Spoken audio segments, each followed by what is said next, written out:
साधु सन्यासी साधकों के लिए ही नहीं है, भगवद गीता प्रत्येक के लिए है। गृहस्थ आश्रम में बच्चों को सुसंस्कार मिले, शास्त्र जो है वो हर क्षेत्र तक पहुंचे, इसी का एक प्रयास जीव गीता की ओर से चल रहा है। अहंकार का लक्षण होता है मैं जो कह रहा हूं ठीक, मैं जो कर रहा हूं ठीक, मुझे किसी की सुननी नहीं, मानना दूर की बात। भगवद गीता एक मजबूत माध्यम है देश को जोड़ने के लिए। केवल एक सनातन है जिसने प्राणियों में सद्भावना हो और विश्व का कल्याण हो मांगा है। बचपन संस्कार विहीन होता जा रहा है। ब्रेल में करवाया गया है जीव गीता के द्वारा गीता जी को, हर नेत्रहीन विद्यालयों में गीता पाठ हो।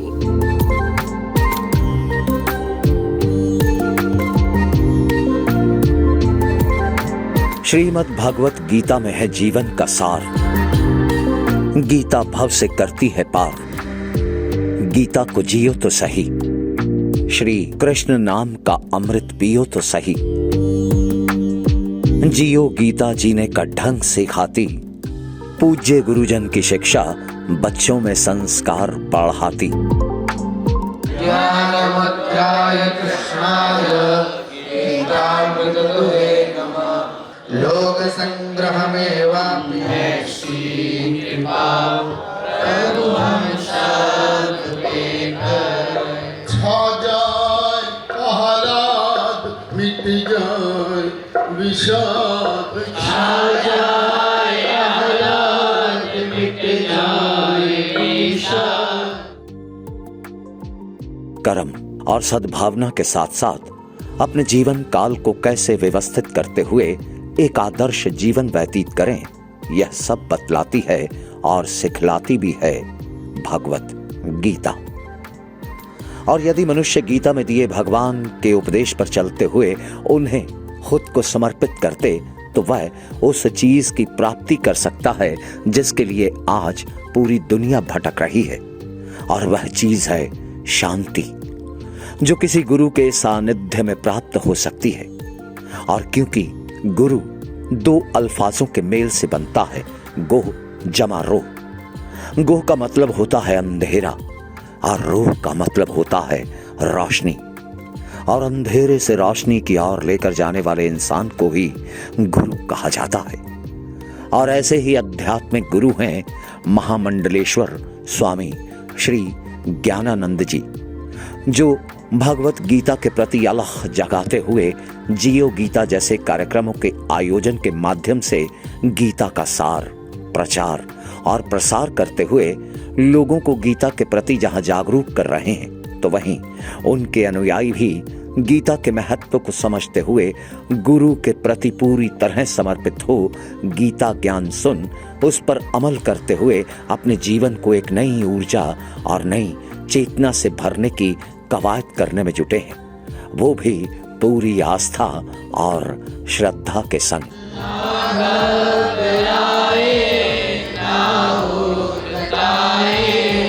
ऐसा साहस विश्वास तो भर, ऐसा साहस विश्वास तो भर। स्वयं को अनुशासित करने के साथ साथ समाज में रहते हुए कैसे व्यवस्थित जीवन जिया जाए, ये गीता ज्ञान हमें सिखलाता है।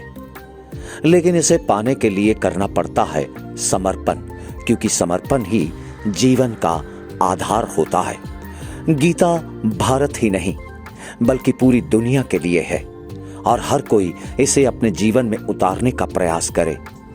और क्या बुजुर्ग, क्या बच्चे, क्या युवा, हर किसी के हाथ में गीता हो, ऐसी सोच रखने वाले महामंडलेश्वर स्वामी ज्ञानानंद जी ने माई हिंदी टीवी की टीम से खास बातचीत भी की। जी नमस्कार, माई हिंदी टीवी देखने वाले हमारे सभी दर्शकों का बहुत बहुत स्वागत है। दोस्तों, हिंदुस्तान की धरा जहाँ पर कहते हैं कि जहाँ सत्य होता है वहाँ श्री कृष्ण होते हैं, और जहाँ पर श्री कृष्ण होते हैं वहाँ पर जो है विजय का होना निश्चित ही होता है। और इसी हिंदुस्तान की धरा पर वह पावन ग्रंथ गीता जो जीने का अंदाज और जीने का संदेश भी देता है, और उसी का प्रचार प्रसार करते हुए आदरणीय महामंडलेश्वर स्वामी ज्ञानानंद जी महाराज जो हैं इस समय हमारे साथ हैं। आदरणीय महाराज जी, बहुत बहुत शत शत वंदन आपको, बहुत बहुत स्वागत आपका। हम जानना चाहेंगे कि गीता का जो प्रचार प्रसार है ये किस तरीके से हमारी आने वाली पीढ़ी को जो है आगे ले जा सकता। भगवद गीता वास्तव में एक ऐसा पावन प्रेरक शास्त्र है जो एक तो केवल भारत के लिए नहीं, यद्यपि भारत का गौरव है, पूरे विश्व के लिए है, और दूसरी बात केवल पूजा पाठ तक के लिए नहीं, केवल साधु सन्यासी साधकों के लिए ही नहीं है, भगवद गीता प्रत्येक के लिए है। वो भले ही स्टूडेंट्स हों, पढ़ने वाले विद्यार्थी हों, उनके लिए गीता की प्रबल आवश्यकता है। एकाग्रता कैसे बने, आत्मविश्वास कैसे बढ़े, लाइफ वैल्यूज़ की ओर इंसान कैसे आगे बढ़ पाए, उसके लिए भगवद गीता में अचूक प्रेरणा है। आदर्श गृहस्थ के लिए गीता में अद्भुत भाव हैं। गृहस्थ आश्रम में प्यार कैसे बने, सद्भाव कैसे बने, कैसे एक पारस्परिक सामंजस्य के साथ गृहस्थ आश्रम आगे बढ़े, कैसे गृहस्थ आश्रम में बच्चों को सुसंस्कार मिले, युवा अपने दायित्वों को बड़ों के प्रति निभाएं, बड़े अपने दायित्व निभाएं, बच्चों को अच्छे संस्कार दें, वो सब कुछ भगवद गीता में समाहित है। गीता जी में कहीं शिक्षा के लिए, कहीं चिकित्सा के लिए, कहीं उचित न्याय के लिए, व्यवसाय के लिए, हर क्षेत्र के लिए अद्भुत प्रेरणाएं।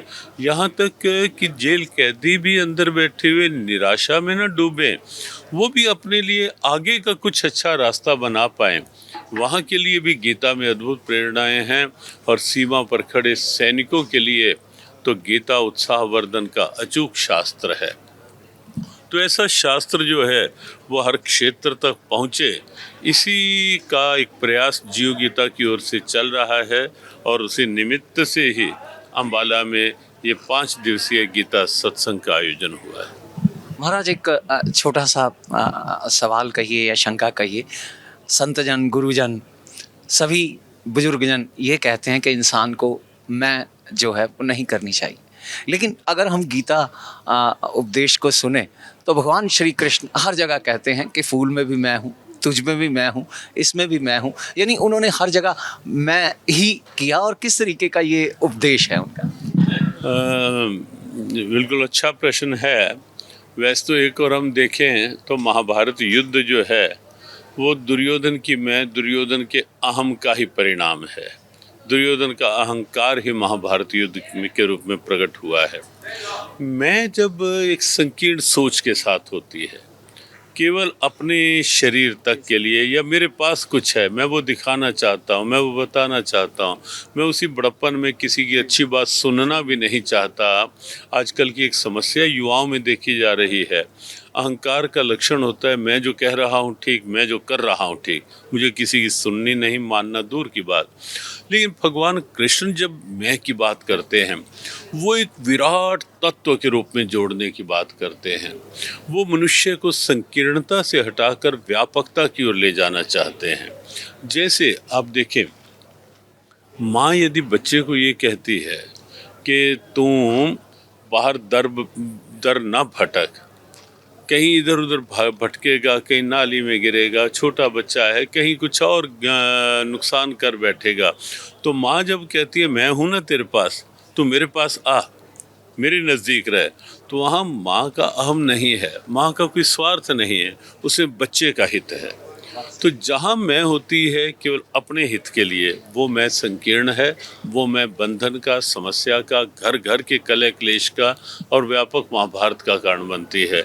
लेकिन जहाँ मैं अपने उसके लिए नहीं है, जनहित के लिए है, समाज को कुछ देने के लिए है, वो मैं बंधन नहीं है, वो मैं तो विश्व कल्याण का माध्यम बनती है। और भगवान कृष्ण जब कहते हैं कि मैं सृष्टि के कण कण में हूँ और कण कण मुझ में है, वो एक परम सत्य की स्थिति है जिसे स्वीकारने में ही जीव मात्र का कल्याण है। प्रभुवर, क्या आज की स्थिति में देश को इस तरीके से जोड़ने के साथ साथ क्या सनातन की तरफ भी रुख करने की ज़रूरत है? तो सबसे पहले देश को जोड़ने की बात जो आपने कही है, भगवत गीता एक मजबूत माध्यम है देश को जोड़ने के लिए, कि गीता में कहीं ऊंच नीच की बात नहीं, जात पात की बात नहीं। जैसे भगवान सबके हैं, ऐसे ही गीता भी सबकी है, सबके लिए है।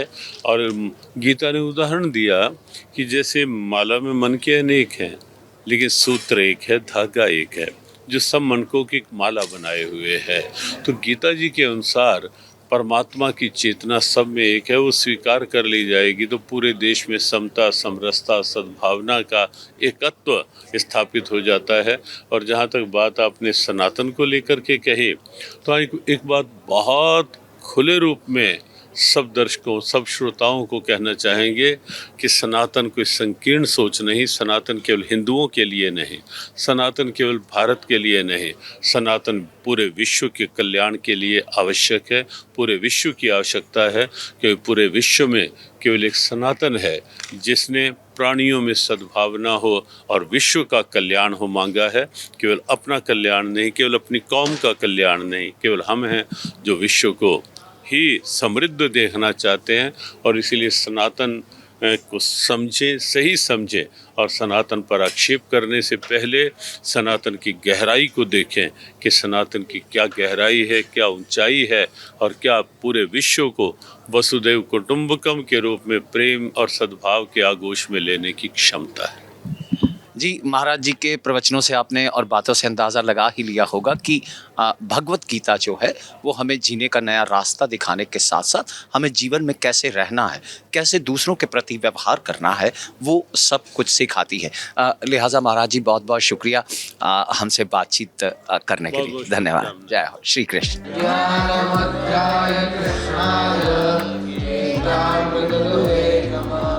लोक संग्रह में